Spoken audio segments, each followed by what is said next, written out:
This video is brought to you by Miniature Market. Thousands of board games, miniatures, and paints, discount prices at miniaturemarket.com.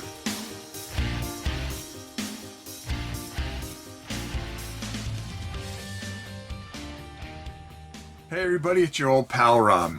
Hope you are having a very safe and very good new year. A good start to it.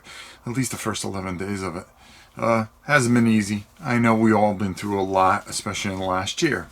Which makes this kind of a different video to kind of go with the extraordinary events of last year. A lot of fantastic games came out last year. And I don't sell those short. But I think the ones that really moved me were ones that were from the past, actually, to some degree. But they stay consistent. Every year they came out with supplements for it. And during the extraordinary times, I couldn't help but find myself really immersed in these things. And that's why it's kind of different for what I'm going to do here. You know, when I name my games of 2020, excuse me, we're in 2021. Don't worry, I won't edit that out. The thing that stood out to me were, could I name Print and Play's Game of the Year? Well, it's my thing. I can do whatever I want. But, you know, is it legitimate? You know, does anything have any legitimacy, to be honest with you? And I just didn't want people to go by this, oh, print and play, how can you make a print and play a game of the year when there were just so many fantastic games that came out in 2020, even though, you know, maybe some late in the year and so forth and so on. Yeah, there were tons of great games that came out during the year, but the thing that got me and the thing that really moved me was the fact that these extraordinary games fit into these extraordinary times when we were isolated and things like that. Listen, I don't want to bring all that stuff up and everything like that, but there are three games that I decided that for me, that I considered on Rob's Tabletop World, nowhere else, just in this little bubble, and it's a very small bubble, folks, that I considered to be the games of the year. And I really wanted to honor these three games. The first one is Four Against Darkness.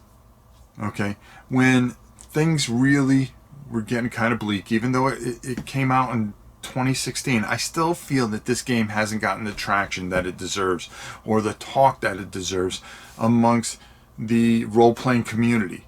This is a game that can be played with four people or can be played solitary, and the game has it is so deep, and all the fantastic supplements. I mean, there are tons of supplements. As a matter of fact, you're going to be seeing a review on this one right here, a supplement, Digressions of the Devouring Dead, okay, which fits into, you know, again, a fantastic universe. They're constantly coming out with more and more for it. And the library has grown so much that in 2020, when it was needed most, you can create a fantasy, you can create a party and be immersed into this fantasy world and go from book to book to book and just have these fantastic adventures.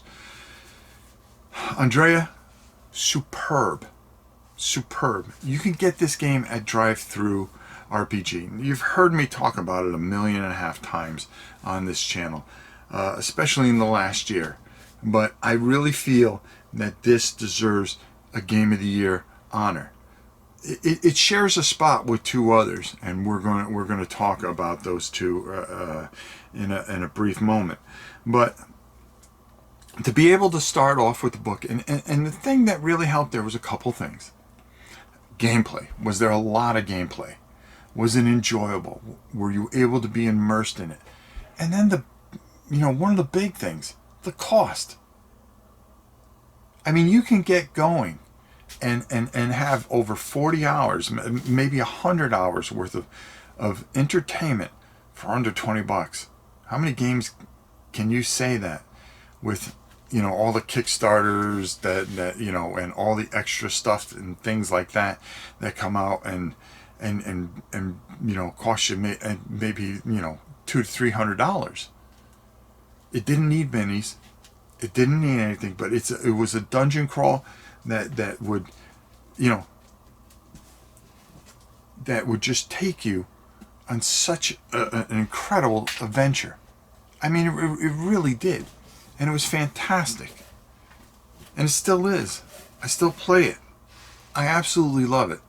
And it was something that was needed for this time, along with the other two entries, which we're going to bring up now.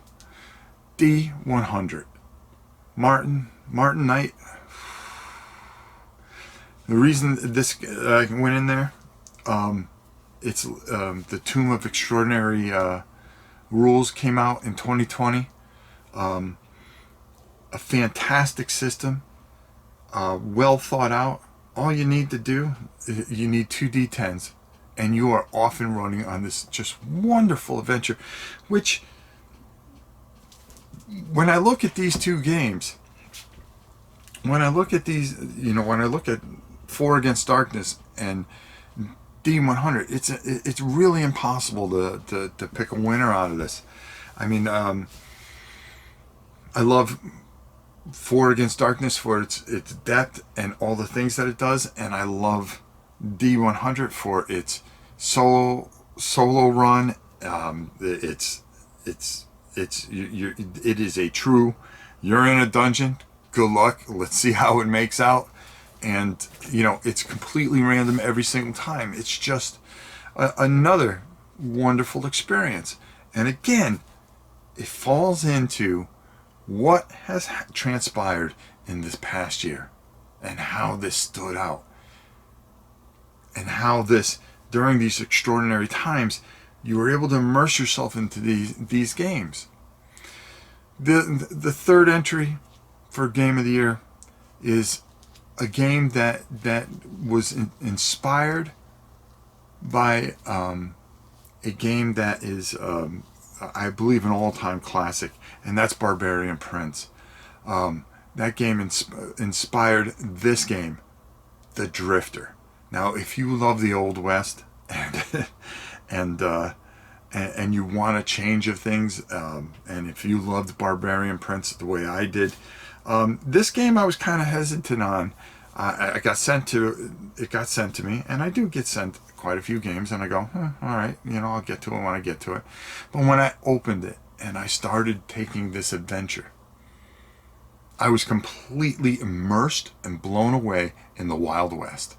And it's a fantastic job, a wonderful job. And all 3 of these games you can find at Drive-Thru RPG, and I highly, highly suggest these. No, I'm not saying that the latest Blood Bowl didn't deserve honors, or I look around here and there's like 1,000 games that came out this year, unbelievably somehow came out this year. Some of the stuff like Warp's Edge and things like that, they all deserve their honors. But for me, I was thinking of a couple things, and this is why these 3 games stand out, and why I wonder, can I get away with this and name a print and play, some print and plays, the games of the year? And I think I can, and I think I'll stand by it. And I'll put whatever small reputation I have against it, and feel secure in it. So let the comments come. Doesn't matter to me. But the 3 things that really mattered were the games able to make you forget about the current situation that you happen to be in. Number 2, were they immersive? Were they enjoyable? Were they solid? Were they not sitting there scratching your head trying to figure out how to play it? Ease of play. Number 2, okay, easy on the mind. Okay, and number 3, affordability. With so many people that have lost so much, to be able to have a print and play that gave you so much more than a $150 game. For me, those three deserve their honor as Games of the Year by Rob's Tabletop World for 2020. So I hope you enjoyed this, and maybe you disagree. Maybe you felt that there were other things that were that much better. It's all right. Put it in the comments. That's what they're there for. But be kind. Be kind or it just gets wiped away. But if you're kind and thoughtful and explain things well, I'm willing to listen. You're going to get snarky? We'll find you at the next convention. I'm going to find you. Okay? I will. And I'll be going to all the conventions. Okay? In 2022, of course. I don't think we're going to have too many this year. But that is a video for another day. Until next time, it is your old pal Rob. We'll see you soon.